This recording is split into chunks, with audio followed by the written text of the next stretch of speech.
Hello everyone and welcome to Chapter 2, which is called Touching All the Bases.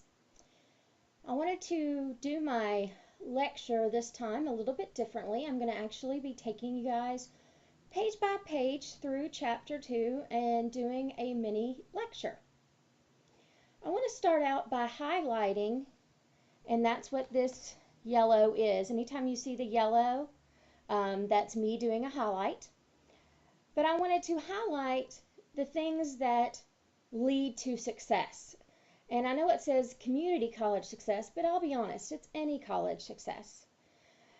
Right here, they're talking about active involvement, use of campus resources, interaction with others, and then your self-awareness. Because you've got to know you before you can really learn anything. So please take a moment, read all of those, and I wanted to talk first about active involvement. This is a theme of higher education that I remember from all the way back in grad school. The more involved you are at a college, the more likely you are to stay and be successful. Now, this can be being involved by going to class and being involved in your classes. This can also reach out to things like being involved in extracurricular things. Do you know BCTC does have intramural sports, clubs, all kinds of things you can get involved in? So the more involved you are, the more likely you're to be successful. Right here it talks about what is the process and the process of active involvement. And that's all about your personal time. How much time do you put into college? Remember, in the last chapter you read, you were in classes about 40 hours a week in high school. Well, now you're in class 12 to 15 hours a week. What are you doing with all those extra hours? How are you involving yourself and devoting yourself to college? Now, I want to talk about motivation. There's really two different types of motivation. There's intrinsic motivation. That's the motivation that comes from deep down in yourself. And there's external motivation. That's from outside sources. If you're in college due to external motivation, I have to be here because mom or dad says, I have to be here for whatever reason. If you haven't bought in, if you have not intrinsically inside yourself saying, I'm in college, I want to be here, this is what I want to do, or simply this is the step I know I need to get to where I want to be, then you're going to be holding yourself back. Because unless it's deep inside you, this is what you want, college is going to be more difficult. And I just want you all to know that up front. So being involved, giving yourself extra time to study, giving yourself that extra energy mentally, physically, whatever you have to do to make sure that you're here and this is what you need to be, where you need to be and what you need to be doing, you can run into some problems. One thing I want to talk about in this section on active listening and note-taking, there's actually going to be a whole other chapter about this later, but you'll find a lot of times in college, we lecture. We like to talk. That's kind of what and the how we have learned to present the information that we know. Some of you love sitting here listening to me talk. Some of you hate it, but you still got to do it. I want to point out right here, research says more test questions are going to come from the lecture. So you need to be paying attention and making sure you're taking notes. This is absolutely true. The other piece of it is by taking notes, you are physically writing down what you are hearing. You see it as you're being written, and as it says here, the muscles of your hand as you write it are creating motor memory. Think back to grade school when you learned your 5 senses, smelling, touch, hearing, speaking, all those sorts of things. And basically, it comes down to this. The more senses that you use to learn material, the more you'll be able to deeply embed that in your memory, as well as the easier it will be to retrieve it. So remember, more senses are better. Record your lectures and listen back. Write them out. Write notes again. Recopy. Read your notes into a recorder and listen back to it. Anything you can do that involves the senses in learning is going to go a long way to helping you memorize what you need to know and be able to bring it back out when you need it. I really do, and I highlighted this in a different color so you all could see it, these top strategies for listening and note taking. I think this is an excellent step-by-step process, and I want to say right here, finish strong.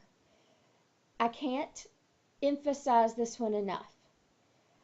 Most professors get highly, highly annoyed by when 5 minutes of class is left, all we hear are shuffling of papers, books closing, people starting to kind of wiggle and talk, put things in paper. The first 5 minutes of a lecture and the last 5 minutes of a lecture are no less important than what you've learned in the middle. And this is a funny cartoon that kind of talks about it. But you guys need to remember, number one, that annoys your professors, so that's never a good thing. And number two, sometimes we know that not everyone is listening like they should be. So there are times when we might sneak things in when nobody is hardly listening. That can be very, very important. And in fact, one of my students sitting in class one day when I was giving a lecture on this, she'd actually already been at BCTC a year or so, and she just happened to take the course. And she actually raised her hand and said, "You guys, guess what happened the other day?" She said, "I'm in my class, and everybody started packing up, and the teacher just reached over, got a piece of paper, and started reading it." And she said, we'd heard about this, so I knew, okay, I'm not going to do that. I'm going to sit here and listen. And the teacher actually sat there and read off test questions and answers for the exam. She was the only person who sat there and was listening and was taking notes like mad. And in fact, the instructor stopped her after class and said, you just got an edge. So this is something that's more important than you may think. I also loved this quote right here. Learning is something students do, not something that is done to students. Whether you learn or not, it's all up to you. It's what you think. It's what you're willing to put in. So really, read through these sections here on how to actively involve yourself and participate. It's gonna mean more than you think. This section I think is great. I really love these do it now, and they give you guys some useful tools. And this is a part of improving textbook reading. Reading your textbook is not like reading a novel at all. There are different strategies, different things you need to do. For you guys, it says things like right here, dictionary, as well as bring a glossary. Well, guess what? You guys are carrying around cell phones. Within a couple taps, you can look up pretty much anything you know. That's a huge advantage. So use that information. If the instructor says a word you don't know, jot it down over to the side of your notes.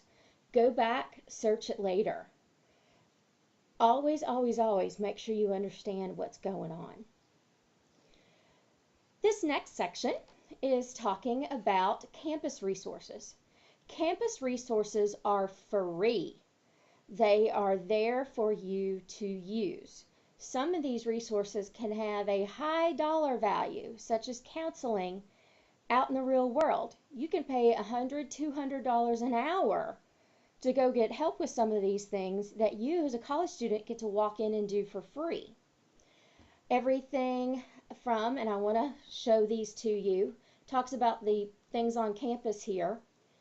Academic support services, tutoring, and writing center. Yes, we have those. No matter which campus you are close to, ask someone on campus. At Cooper, which is my home campus, that's where I'm physically housed, that is over in the AT building on the second floor, and it's a whole part of a floor. It's all about tutoring. The college library. I cannot even begin to tell you how important librarians could be to you in your grades during the time you're in high school. If you have any question and you don't know where else to go to the library. These folks know it, and if they don't know it, they know how to research it and find the answer. Academic advisement. All of you guys were seen probably during group advising or down in the advising center on whichever is your campus. Well, once you're past your freshman year, sometimes it is your first semester, sometimes it is the next semester, you're going to be assigned to an actual faculty member or professional advisor. And that person will stay with you until you change a major or do something to cause that change. So get to know your academic advisor. That person can be your best friend. A good academic advisor can save you time and it can save you money. You will need to meet with your academic advisor twice during an academic year. You meet with them once in the fall semester, which is going to be the month of October. The earlier you start, the more class openings they have and the better times that are there and available. So you need to see your academic advisor in October. And in October, you're going to be advising for the spring semester. What are you going to start taking in January? Now, you do physically have to see your academic advisor. There is a hold that is on your account that will only get lifted by that academic advisor. So you cannot sign up for classes all on your own. You've got to have their help. Now, during the spring semester, you'll meet with your academic advisor starting in March. You'll meet with them in March to plan your summer classes if you want to take any. That's not mandatory. And then in the fall. So twice a year, October and March, you have to meet with your academic advisor if you don't meet with them anytime else to get your hold lifted, to select classes, and be able to sign up for them.